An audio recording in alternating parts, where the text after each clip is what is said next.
Galing kami doon mga kaibigan. Kahit malamig, maglakad-lakad kami. Kaya hanggang doon sa Badaron kami galing. Napagod na ako kasi malamig pa ang temperature ngayon ay 4 degrees 4 degrees lang mga kaibigan. So dito kami ngayon sa pinapatag na gawing bagong komunidad. Yan yung mga bagong bahay pinatayo ng mga kaibigan. Napagod ako sa pinaglakad. Itong dinadaanan namin ito, ipagpatuloy na sisimentohin.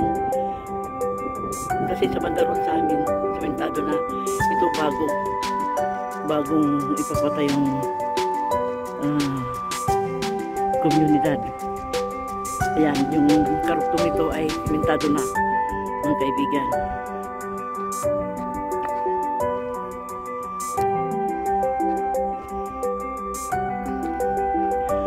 Malamig na, 3 weeks of autumn pa lang.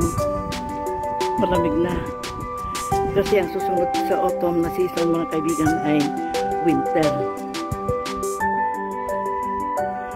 Nung isang araw, nag-snow shower na. Yung paunang snow sa autumn. Kaya malamig na. Ito mga kaibigan, yan ang mga bagong tayong bahay.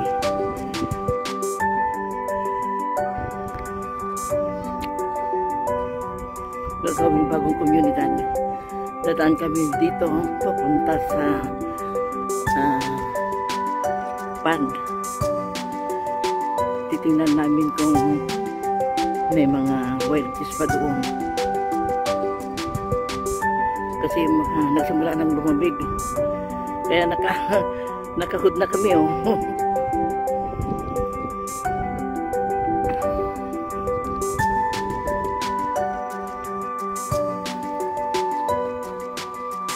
Ayan, diretso yan, bagong daan na ginagawa.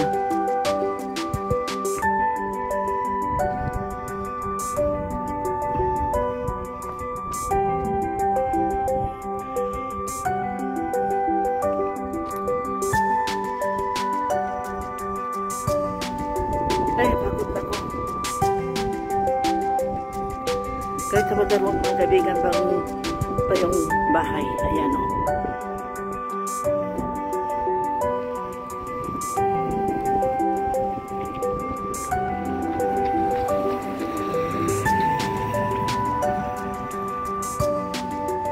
Yan mga kagamitan sa pag-scrap ng lupa.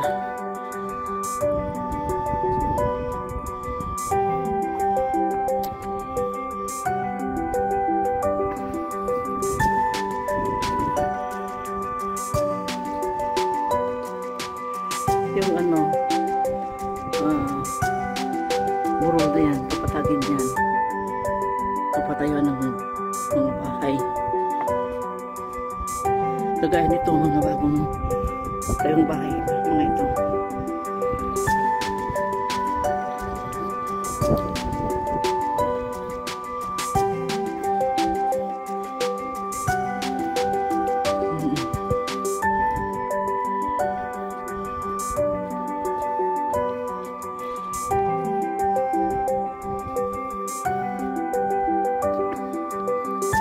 May mga tahon pang natitira doon, yung mga iba nalaglag na nung malakas ang hangin.